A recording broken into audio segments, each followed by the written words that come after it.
Padmanatsa Parivajakacarya Satara Satasisi Manas Divine Grace Sesi Bhaktivedanta Swami Srila Prabhupada Ki Jai. Ananta Koti Vaishnavini Ki Jai. ISKCON founder Srila Prabhupada Ki Jai. Prem Se Sri Krishna Chaitanya Prabhu Nityananda Sri Advaita Gadadhara Srivasari Gaura Bhaktivinoda Ki Jai. Sri Radha Krishna Gopinath Saimakunda Radha Kunda Giri Govardhan Ki Jai. Sri Vrindavan Dham Ki Jai. Sri Navadip Maya Podam Ki Jai. Ganga Maya Ki Jai. Yamuna Maya Ki Jai. Bhakti Devi Ki Jai. Tulsi Devi Ki Jai. Samaveda Bhaktivinoda Ki Jai. All glories to the assembled devotees. All glories to the assembled devotees. All glories to the assembled devotees. All glories to Sri Guru and Gauranga Nitaya Gaur Premanande Hari.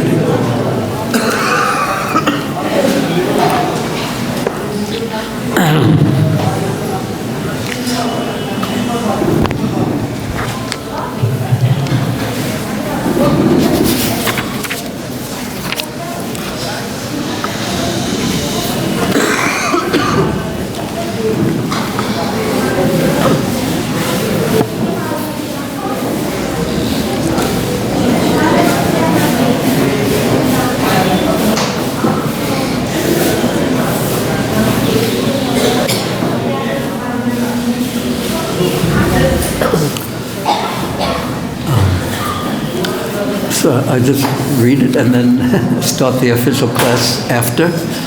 So I read the summary first, and then we start the class. So here is the summary in the BBT edition of Srimad Bhagavatam. This is the summary of chapter 29, which is very famous as the beginning of the Rāsa Lila, pastimes of Krishna. And these, of course, are the essence of the smiling face of Krishna. But yet they are very, very deep and especially difficult, and in one sense very easy to appreciate, and in another sense very difficult, extremely difficult to enter into the spirit of Krishna's Rāsa Lila pastimes. So read the summary here. This chapter describes how Lord Śrī Kṛṣṇa, intending to enjoy the Rasa dance, engaged in arguments and counter-arguments with the Gopīs. There is a description, then there is a description of the beginning of the Rasa dance and the Lord's pastime of disappearing from the midst of the Gopīs. So this is a summary of the entire chapter in 2 sentences. Now a little bit of an expanded summary of the chapter. Remembering the promise he had made to the Gopīs when he had stolen their clothes, Lord Krishna employed his Yoga-māyā potency and manifested within himself the desire to enjoy pastimes during an autumn night. Thus, he began to play his flute.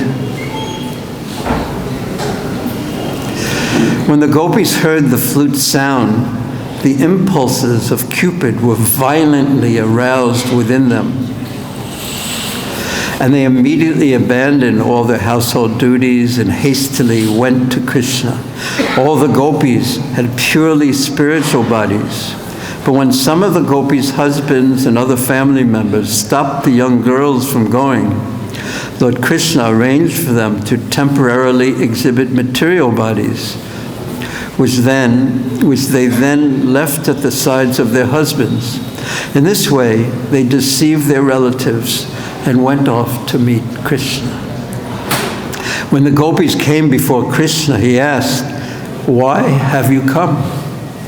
It is not good for you to travel to such a place in the dead of the night, for this forest is full of violent creatures.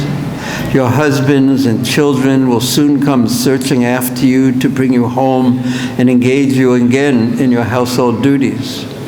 After all, the prime religious duty of a woman is to serve her husband and children.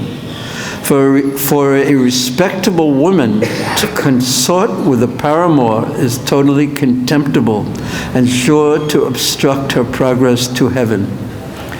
Moreover, one develops pure love for me not only by physical proximity, but by hearing topics connected with me, by viewing my deity form in the temple, by meditating upon me, and by faithfully chanting my glories. Therefore, all of you would do best to return home. The Gopis were crestfallen to hear this, and after crying a little, they replied with a bit of anger. It is very unfair for you to reject young girls who have abandoned everything in their lives and come to you with the exclusive desire to serve you.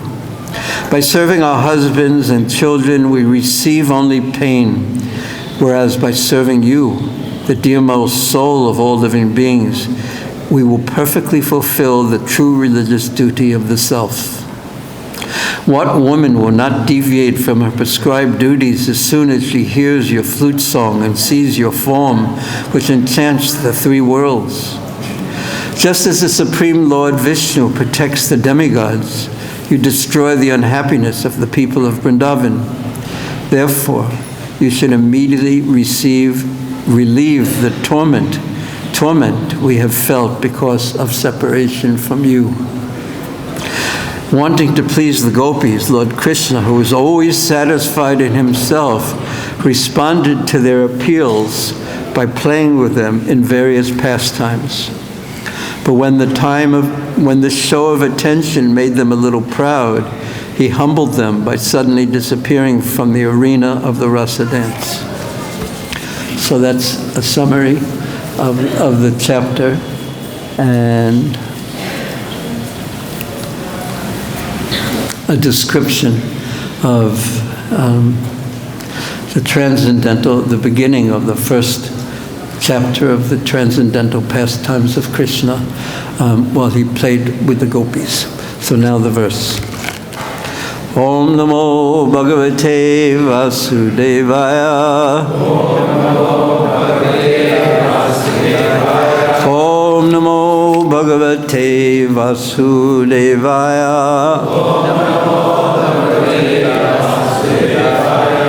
Om Namo Bhagavate Vasudevaya.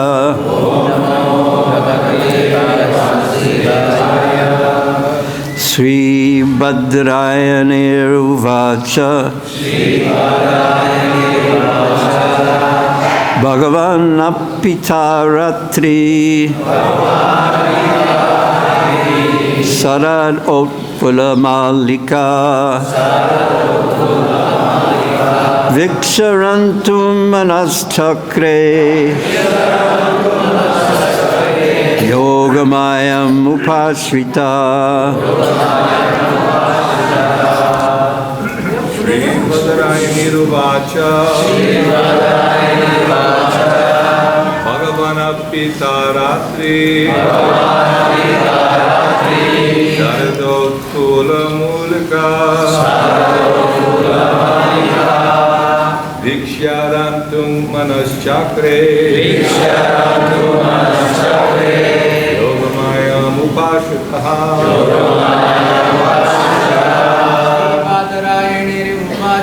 Sri Bhadrayane Uvacha Bhagavan Apitaratri Sharadotpula Mulika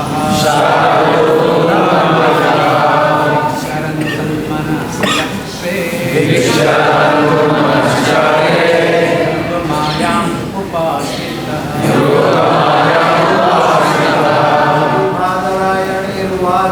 Sri Bhadrayane Uvacha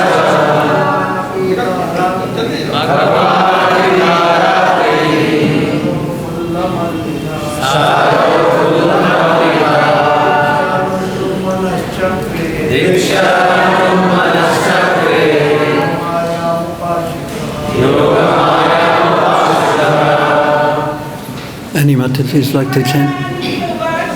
Sri Bhadrayane Uvacha Bhagavan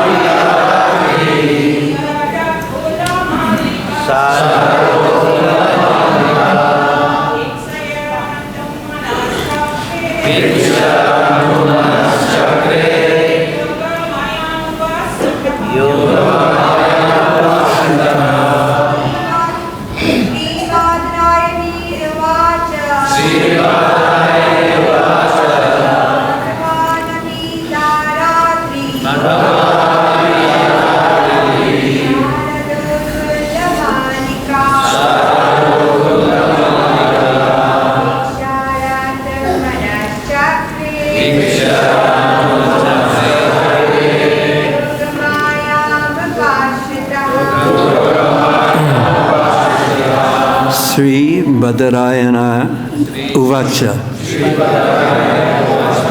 Sri Sukadev, the son of Badarayana of Vyasadeva, he said, Bhagavan, Krishna, the Supreme Personality of Godhead. Api, although, ta, those, Ratri, nights, Sharada, of autumn, Utpula, blossoming, Malika, the jasmine flowers. So up to this point, the verse is explaining something that Krishna saw. And not only saw, he smelt the fragrance of the Malika flowers on this full moon night Ratri, Bhagavan, the Supreme Lord. So there's a reminder here that what's going to happen has nothing to do with the material world. It is Bhagavan, the Supreme Lord, who is going to enact a very special pastime. So the Sarad, in this month of the autumn season, the Utpala, Malika, the lotus flowers and the Malika jasmine flowers, which are especially fragrant, they were filling the autumn atmosphere with this fragrance. Viksha. Viksha means seeing. Thank you. Rantum, to enjoy. Manat Chakre, he made up his mind. Yoga-māyā, his spiritual potency, that makes the impossible possible. Upasritaha, resorting to. So Krishna, actually, one of our acharyas say that after finishing his evening meal, Krishna went onto the roof of his house, which was near his bedroom, and then he saw the full moon night of the autumn season. And then he smelt the fragrance of the night, which was filled with the lotus, fragrance of lotus flowers and the fragrance of jasmines. And upon seeing this, Viksha, upon seeing this, Rantum. Rantum is a word that's used in quite a few verses in the 10th canto, and it means desired to enjoy. So in the other verses, mostly it refers to the other rasas, the other relationships with Krishna that Krishna wanted to enjoy, but here it refers specifically to he desired to enjoy with the Braja Gopikas. But Krishna desired to enjoy. He is, of course, as we know, the Bhoktaram, the supreme enjoyer. So he saw this beautiful night. And Prabhupada, in his Krishna book, he describes the beauty of that night, of the full moon night of the Sarat season. That full moon night is appreciated by everyone. And he describes in the Krishna book how even foreigners go to the Taj Mahal in Agra and look at the reflection of the full moon night in the pools of water there. And everyone appreciates this because when raise your hand if you've seen the full moon night of the Sarat season. I think everyone is being shy. Some of us don't want to raise our hands, but okay. But it's so yellow and it's so big. And then Yoga-māyā mupasrita, but first manas chakre, that he actually made up his mind. He desired, now I'm going to do this. I'm going to enjoy this night with the Braja Gopikas. And Yoga-māyā upasrita, he took shelter of his Yoga-māyā to do this. Because there is no question of Mahamaya, or the illusory energy which provokes lust in the heart, that enjoying spirit in the heart. There's no question of that affecting Bhagavan, who is the controller of the illusory energy. So Krishna rather is employing, or the Yoga-māyā energy of Krishna is acting to provide this situation for Krishna's enjoyment. And as soon as Krishna saw the full moon and smelt the fragrance of the lotus flowers and the malika flowers, the jasmine flowers, he decided, Krishna decided, now I'm going to do this. And again, it was fully in cooperation and in harmony with Krishna's Yoga-māyā potency, his internal energy which is meant for, specifically for providing Krishna pleasure. And of course, this is the stage that devotees aspire for. This is bhava bhakti, nitya siddhasya bhavasya prakatam riddhi sadyata, to give up the shelter of the external energy of Krishna's Mahamaya Shakti and attain the shelter of Krishna's internal energy. That's called bhava bhakti. And we'll speak more about this soon, Krishna willing. So here is the translation. Sri Badarayani said, Śrī Kṛṣṇa is the Supreme Personality of Godhead, full in all opulences. Yet, upon seeing those autumn nights scented with blossoming jasmine flowers, he turned his mind towards loving affairs.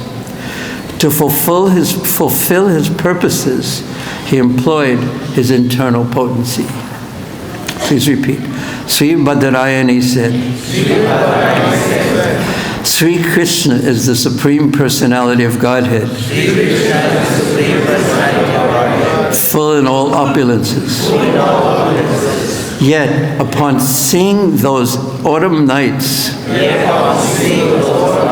scented with blossoming jasmine flowers, he turned his mind towards loving affairs. To fulfill his purposes, he employed his internal potency. Yoga-māyā pasrita.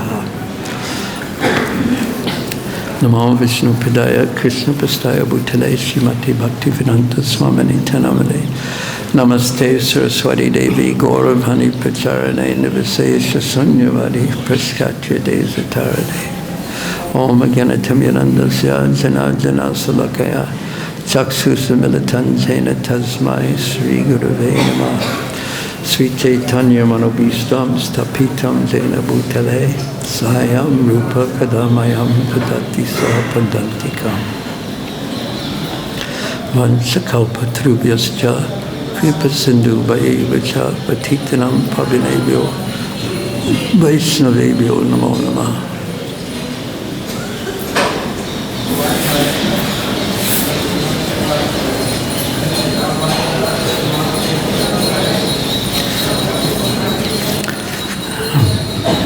Well, the purport isn't very long, but there's so much to say about the verse and to introduce the Rāsa Lila pastimes that perhaps we'll stop, and if we don't, partially, and if we don't finish the purport, perhaps we could say the same verse again tomorrow in class.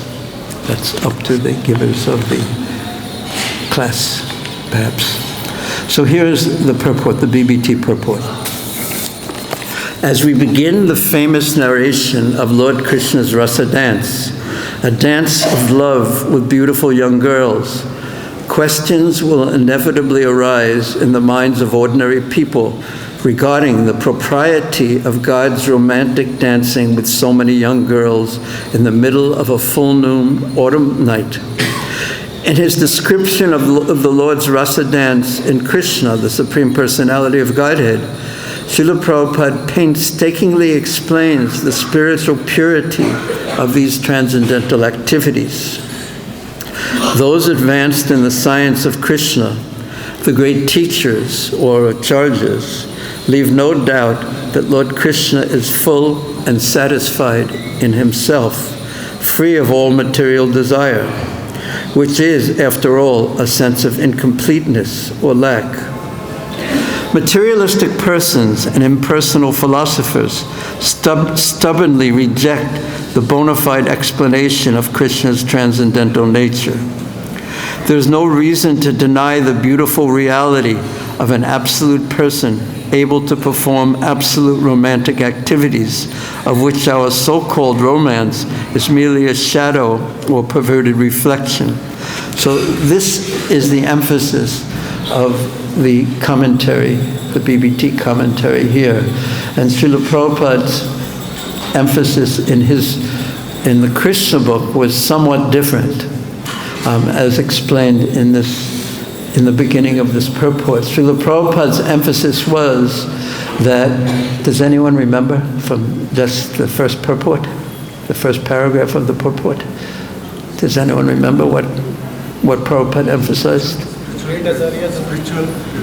Spiritual purity, yes, thank you. That Krishna's activity,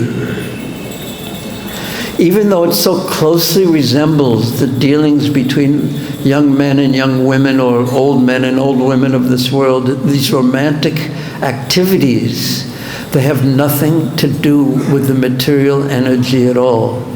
We say that they are transcendental. What does transcendental mean? How would you define the word transcendental? Raise your hand, please, if anyone would like to do that. Yes. You were first, but then you looked the other way. Which is not... But loudly. Which is not material. Anything which is not material is transcendental. Okay, beyond matter, one could say. So it's not material, yes? Yes, beyond the modes of material nature. So transcendental means beyond everything that we experience with material consciousness. Now, that's a negative definition, or vyatirek, negative definition of something that's transcendental. It's beyond our experiences. But what's the positive definition of transcendental? How can we conceive of what transcendence is with material consciousness that's mundane, that's material, that's within the three modes of material nature? How can we conceive of something beyond what we experience? There is one comment in the 10th canto of the Bhagavatam by Srila Vishwanath Chakravarti Thakur, where he explains that when we meditate upon Krishna in the sadhaka stage, in the practitioner stage, we are not actually meditating on Krishna because we're using material concepts, the material ideas that are in our mind. When we say, as Srila Vishwanath Chakravarti Thakur explains in Madhurya Kadambini, when we say or compare, what's Krishna's complexion like? Who will say? Oh, no, but you have to raise your hand. You have to raise your hand. And not only do you have to raise your hand, you have to wait till I call on you. But okay, go ahead. You're so enthusiastic. Go ahead. Mataji, you neither raised your hand and you didn't wait for me to call on you. No. You're already sitting in the corner, so we're not going to call on you. Naughty girl. Okay. So, okay. What is Krishna's complexion usually compared to? Shyam Sundar, Ghana Shyam. To what? Yes. A monsoon cloud filled with water, so effulgent. But our concept of a monsoon cloud is seen I see it with my material eyes, and my concept of what a cloud is material. A cloud filled with water. And I remember one time during the rainy season here in Vrindavan, I saw a cloud filled with water early in the morning, and the sun was behind it. And it was incredible. It was so effulgent. But Vishwanath Chakravarti Thakur says that actually has nothing to do with Krishna's complexion at all. When he has Shakshat Darshan, when he actually sees Krishna, he's describing this, he actually sees Krishna's form that's effulgent as a rain cloud in the monsoon season. He says, previously I have compared your complexion to a rain cloud. But now that I've actually seen you, I see that it has nothing to do with that. It is transcendental. So how can we describe what transcendental is from the platform of material consciousness? And that's what Sukadeva Goswami is going to do now. He's going to describe the most intimate, transcendental, non-material dealings between Krishna and his devotees, the most intimate, confidential, loving devotees in Vrindavan, the Braja Gopikas. But it must, unfortunately, reflect into our material concepts. Confirmed. It will reflect into our material consciousness, and we'll conceive it as material dealings between boys and girls, unless we have fully transcendental consciousness. So how do we deal with this? The fact that we're going to hear about Krishna's dealings with the Braja Gopikas, he's going to dance with them in the middle of the night, and not only are they young girls, they're married girls already, many of them. They're already married, and he's dancing with them.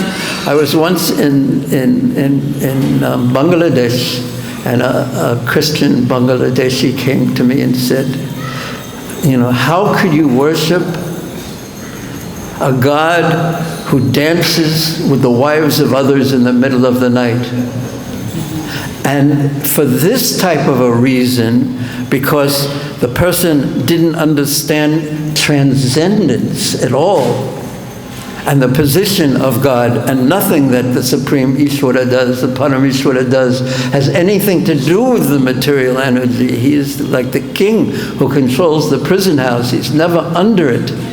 It is because of this strong tendency, therefore, Srila Prabhupada and Srila Bhaktisiddhanta Saraswati Thakur, they were very, very careful about how they spoke and presented these pastimes to the general public, because the general public naturally must definitely have material concepts.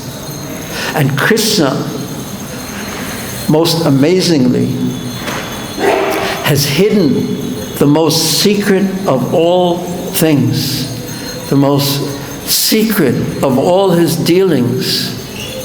He's hidden it in the plain sight of everyone. He's speaking about it directly. And Srila Krishnadas Kaviraj Goswami Maharaj in Chaitanya Charitamrita, he even mentions this point. He says, I'm going to speak about things that I shouldn't speak about publicly, but yet I know that no one will understand them. So therefore I speak about them, because it's so secret. It's what the Supreme Lord likes to do with his devotees in the most confidential way. And he's hidden this completely in the sight of everyone, but yet no one can understand it unless they have transcendental consciousness. Everyone can hear it, and everyone can misunderstand it unless they have transcendental consciousness. But yet, we have very careful commentaries by Srila Prabhupada, by the Acharyas, to prepare our mind to do what? To just hear it. So that's the challenge when we hear the Rasa Lila sections of the Bhagavatam, to just hear it and not let it reflect into our material consciousness. I've heard His Holiness Radha Govinda Maharaj in describing in the 22nd chapter of the Bhagavatam, in the 10th canto, I've heard him, which is the chapter where Krishna steals the clothes of the young Gopīs. So he says, now we have to practice controlling our minds a little bit when we hear this, because the mind will tend to degenerate or take the spiritual and take it to the material platform. So what we should do is just hear. Hear and understand this is the most secret and wonderful thing, and how beautiful it is, because it is not tinged with material lust. It is just actual pure love, and pure love without any selfishness. Without any selfishness, in the mood of seva, in the mood of service, in the mood of pleasing Krishna. Or on the other side, Krishna in the mood of pleasing his Braja Gopikas. This type of a mood that's completely free from lust is anyabhilasita sanyam jnana kamana vritam anukulena. This is what will bring full satisfaction to the self. This is what will actually satisfy each and every one of us to come to that platform. And in Bhakti Sandarbha, Srila Jiva Goswami says that if our bhakti is misra, what does misra mean? It means fixed, mixed. If it's mixed, that type of bhakti will not bring the result of bhava bhakti. It will not bring the result of prema bhakti. So therefore, he first defines bhakti in this way. He first defines bhakti before explaining what prema bhakti is, what bhava bhakti is, even what sadhana bhakti is. He describes that it should be done with this consciousness of anyabhilasita sanyam jnana kama, that Krishna, this is for you. This is for you. I'm offering this service that I'm doing is seva. It is not work. It is seva. I'm doing it for your pleasure. And even though my heart may not be, it has so much contamination, please just see, I humbly request you, very humbly request you to please see the good amidst all the other things that may be there, and please accept this service. And that's how Prabhupada first defined in a simple way the Mahamantra. There are so many definitions of what the Mahamantra is. So many exalted devotees have given definitions of the Mahamantra. And Srila Prabhupada gave us a very simple but very deep first definition of please allow me to serve you. Please allow me to serve you. I'm tired of my attempt to be happy serving my senses and my mind. Now please allow me to serve you. Please accept my service. Please accept me as your servant. So simple, yet so meaningful, so deep. Please accept me as your servant. Bhava Grahi Janardana. You see the essence the good essence of the attempt, like with Putana. Kamva dayalum sharanam brijema. She came to you in the form of a beautiful woman as a datri, as a nurse, to feed Krishna, baby Krishna. But her intention was terrible, but yet her intention was the worst, to kill Krishna. But yet she came to him in offering something, and he saw that. He took that part, the good part, the best part, the essential part, that she has come to me.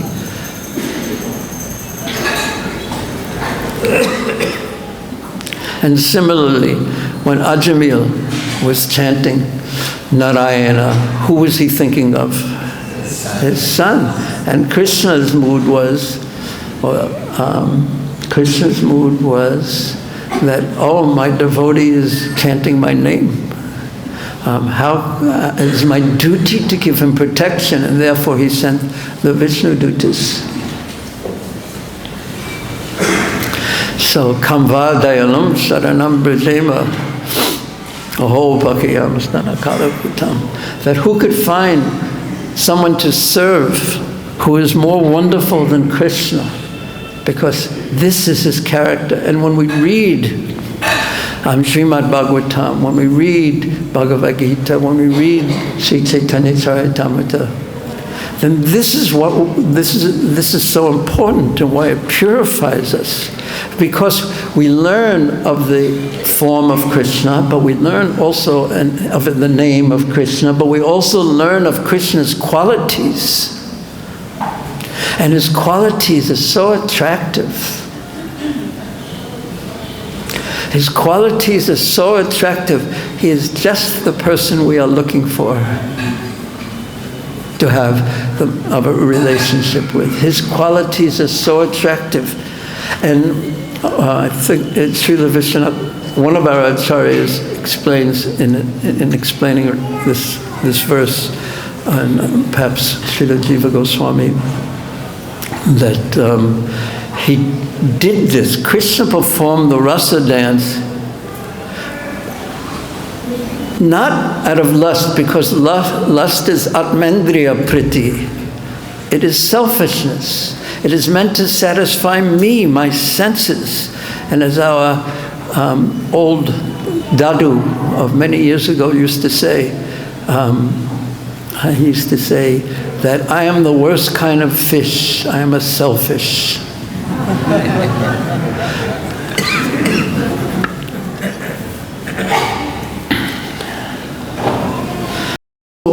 Lust is selfish, and love is selfless. It is meant for the pleasure of the other.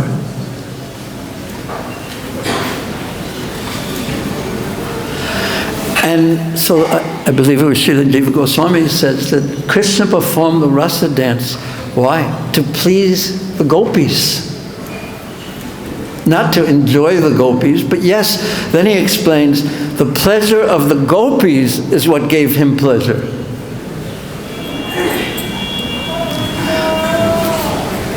No lust, transcendental. But how do we conceive of this?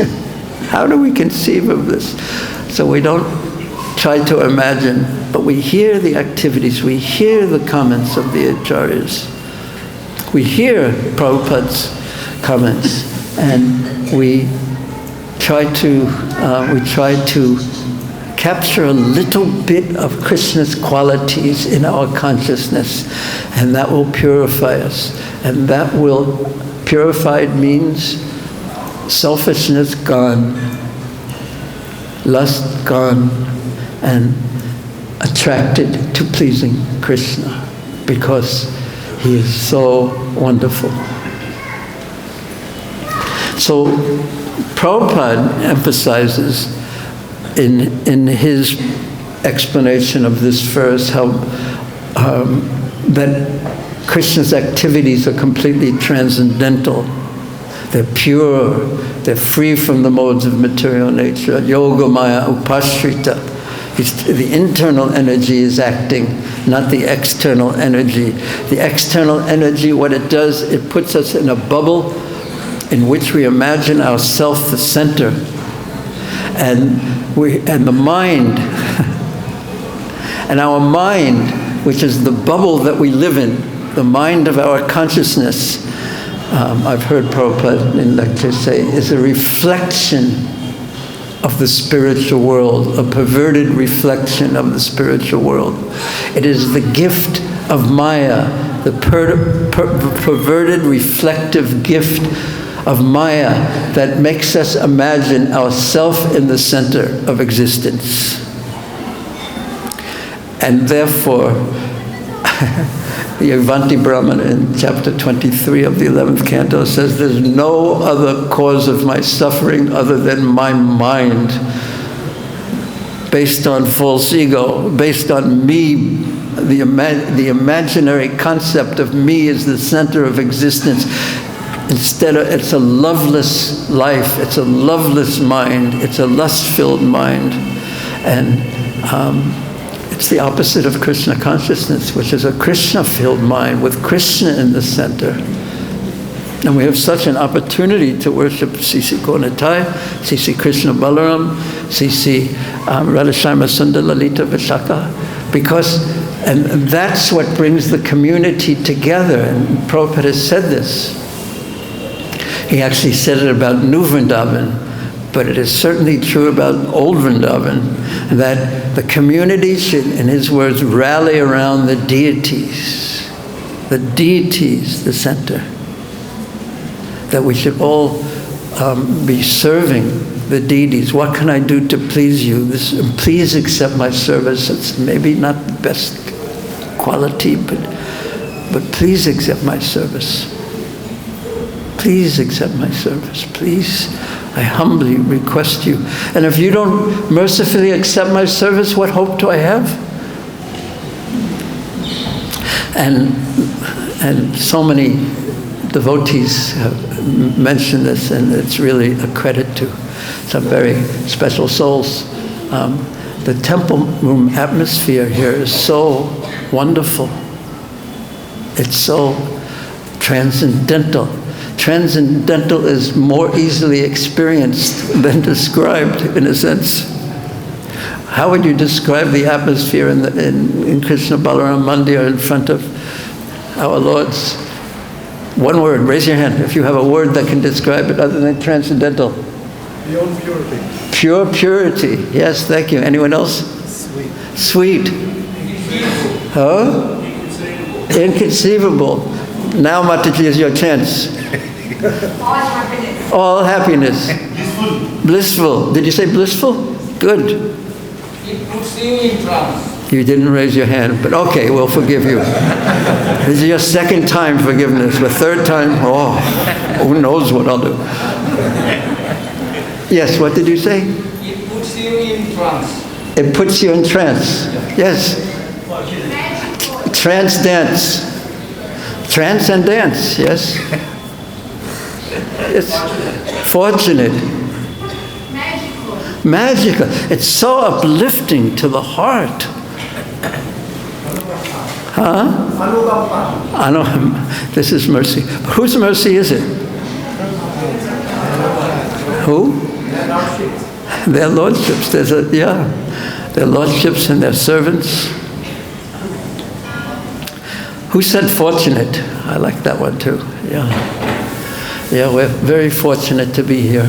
Very fortunate to be here. And we should never take it for granted. I've seen this. It's really mercy. Prabhupada once said about being in Vrindavan, he said, Vrindavan is for Goswamis. It's really for those who have no material attachments.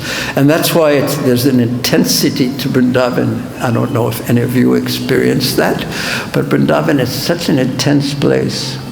It is so sweet, but it is intense.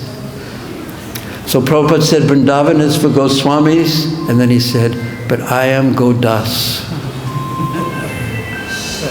So if we wonder why Vrindavan is so intense, there is an incompatibility to my being here. And there's an incompatibility because Vrindavan is for Goswamis, those who are really detached from everything material and relishing on the spiritual level. So therefore, there's an incompatibility causes some intensity, and it's always Krishna showing us. We sometimes relate to it as Krishna holding up a mirror. And when you're an old man like some of us, when you still think of yourself as young, then you look in the mirror and you think, who is that looking back at me? Who's that old man? Old wrinkled man, he looks so funny. And horrible.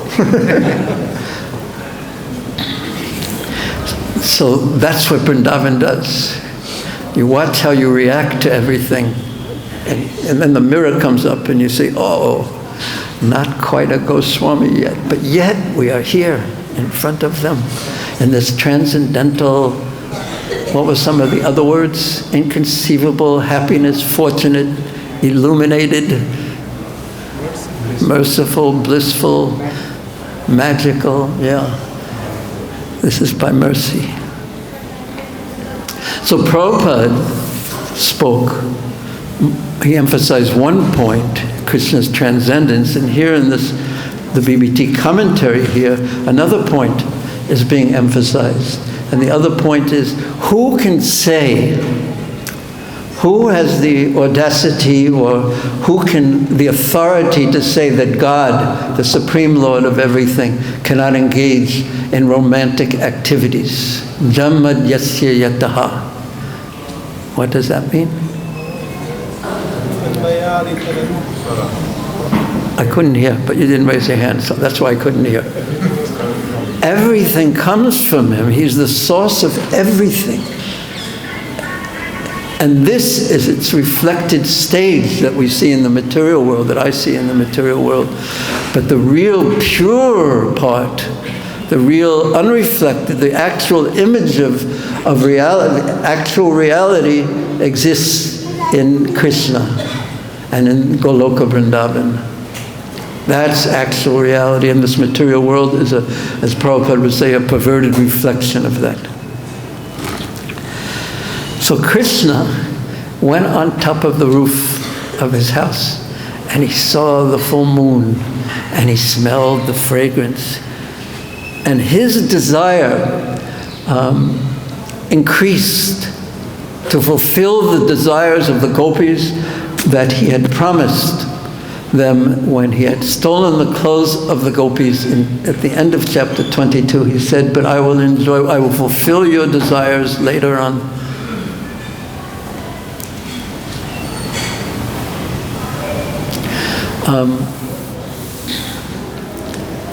So that desire came to his mind, and this was the Vrindavan forest was setting the scene, and this is what this verse does, where seeing the autumn night, full moon night, scented, fragrant, blossoming jasmine flowers, Krishna's mind turned towards Rantum, towards loving affairs, and he took shelter of the spiritual energy to perform this wonderful pastime. So he's there and he thinks of the Gopīs. And our acharyas say that since he had promised them, his desire to fulfill their desires, to dance with them, to please them, just was increasing and increasing and increasing. Because in the 15th chapter of the 10th canto, where Krishna takes out the cows, he becomes an official cowherd boy from a calf herd boy for the first time. There's many very interesting parts of that. In the beginning, he reciprocates with the Vrindavan forest, because this is the first time he's actually entered into the forest of Vrindavan.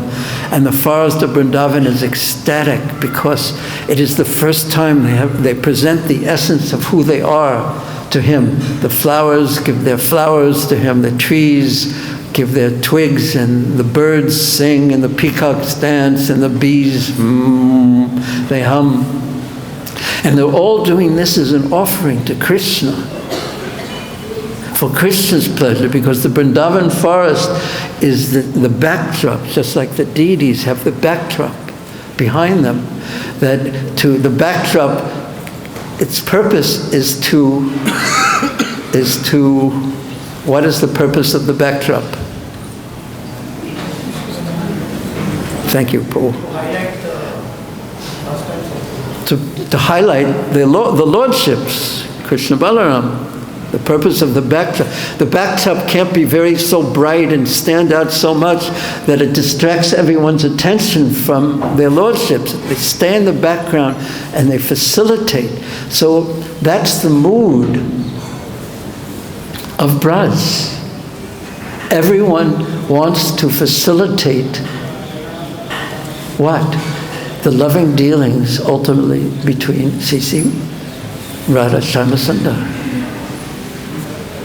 No one wants to separate them so they can jump in there. And if we have any false ego or that desire, we can't be in Vrindavan, actually. So the Vrindavan forest and the moon and the fragrant lotus flowers and the fragrant jasmine flowers, they are all a backdrop for this wonderful pastime that's going to take place. And this is the thrill, the ecstasy, just serving the pleasure of Krishna and his beloved devotees. So why can't Krishna have romantic dealings? He can't have, won't have, doesn't need to have lustful dealings, because lust cannot touch him, because he is the controller of the external energy, he's never under it.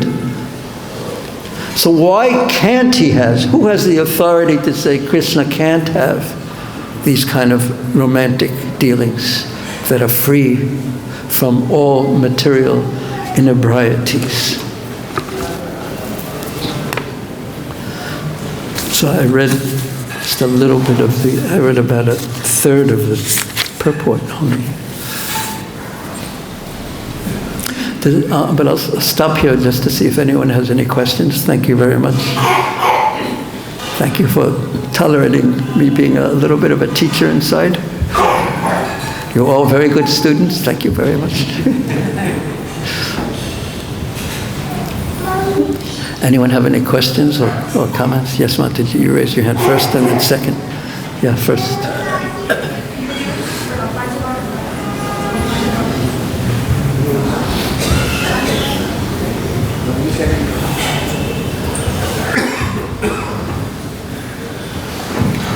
Hare Krishna, Prabhuji. We are very unqualified. I'm talking on myself. I'm very unqualified. No good qualities. Not even one. And if we want to enter the Rāsa Leela, can we pray to Srila Prabhupada? What is your real question? Will he answer you and fulfill your desire? I want to enter into the Rāsa Leela. So can we pray to Prabhupada and to Radharani and to the Samana? Being so unqualified, so it's only by pure mercy. I think, of course you can pray, but it reminds me of it. I won't tell it, it's not a good joke. But when it's some degree, yes, you can, yes. Good desire to serve Krishna.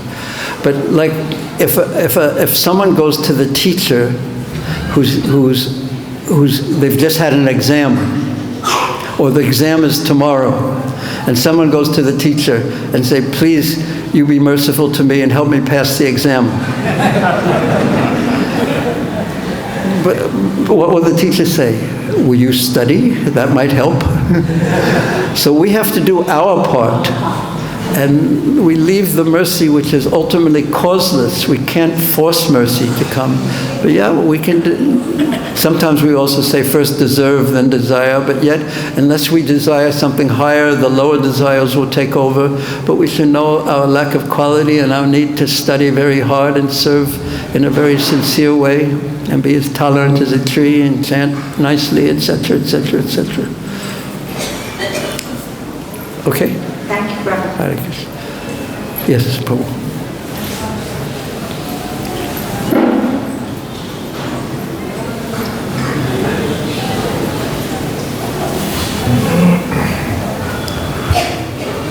Hare Krishna, Prabhu. Hare Thank Krishna. you for the wonderful class. Hare Krishna. Jagannath Puri is the home of Jagannath. Mayapur is the home of Lord Chaitanya Mahaprabhu. Vrindavan is the home of Lord Krishna. I've never seen somebody left his heart in Puri. I've never seen somebody left his heart in Mayapur. But I've seen people leaving their hearts. I take t-shirts. I lost my heart in why? Why not? Have you seen that I have left my glasses in Vrindavan also?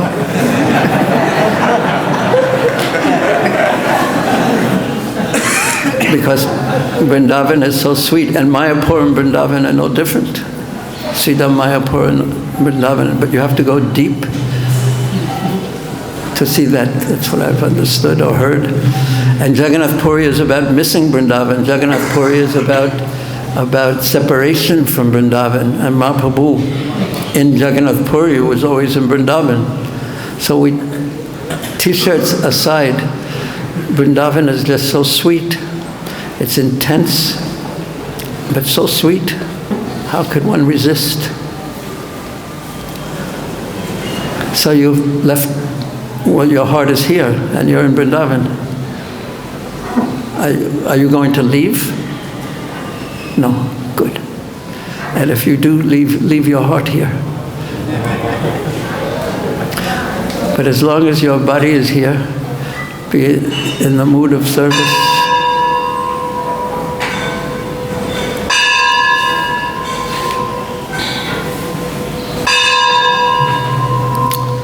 Yes, Paul.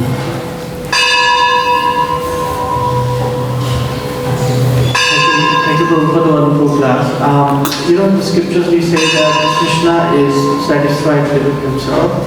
Then in the purport it says that Krishna made an arrangement to enjoy the autumn atmosphere.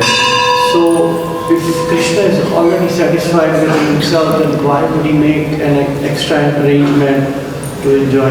Would that be for the Gopīs? Yeah, that's one way to look at it, that it wasn't for his enjoyment, it was for the enjoyment of the Gopīs, and when the Gopīs were pleased, that was his pleasure. So he's full in himself, but when we look at it from the point of tattva, we're seeing that he's not going external to himself to enjoy, he's enjoying with his energies. So when we say that when we feel a lack of something, then we go outside of ourselves to fulfill that lack. But Krishna just uses his energies. He's just playing with his energies, so he's never going outside of himself. That means he is always full in himself and always ecstatically full in himself.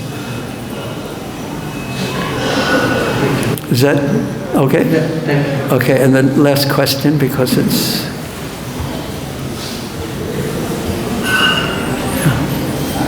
You're closest to the microphone. Over here. Okay.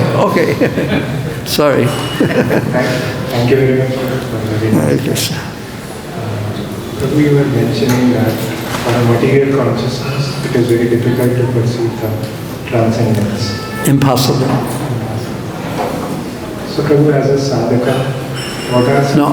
But Mahaprabhu's Sankirtan is so powerful that everyone who somehow gets in the bubble of a powerful kirtan something of transcendence, something of a different fragrance than material consciousness enters their heart, and they know that it's different. So, yeah. So, what are some techniques which we can use to elevate our consciousness? Because we have to deal with the material world also, and we might be hearing and chanting. Our consciousness might be good at that time, but... Where do you live? I live in Delhi. So come to Vrindavan. And go to the temple, of course. There's 17 temples, we've heard, in Delhi. So just stand in front of the Radhapartasarthi or Gornitai, or stand in front of them and bring your humble consciousness before them and make that impression in your mind. And also take always the Hare Krishna mantra with you. Try your best. And do what you do as a servant of your beloved deities. You need beloved deities to serve. But it's material energies. I once asked Prabhupada a question almost similar. That shows how difficult it actually is in one sense. I was sitting with Prabhupada, and I was in such a bad mood. and if being in a bad mood is bad enough, but being in a bad mood in front of Prabhupada is really bad. You feel really bad about being in a bad mood. There's nowhere to hide. So I asked Prabhupada, how is it possible? Or sometimes in the presence of a pure devotee, one feels liberated. But sometimes one is not. One is controlled by the modes. And his answer was very simple, that the power of Maya is very strong.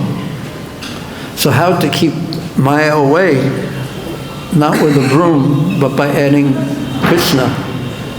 How to get rid of darkness? We can only add light.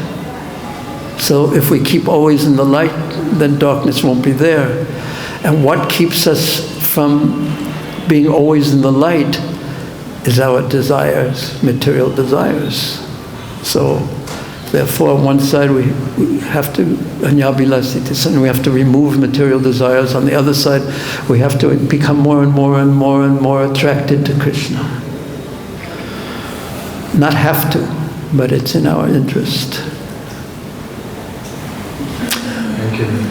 Srimad Bhagavatam ki jai, Srila Prabhupada ki jai, Sri Gornitai ki jai, Sri Krishna Balarama ki jai, Sri Radha Sunda ki jai, Srila Prabhupada Bhakti-vrinda ki jai, Thayor Krimanande Hare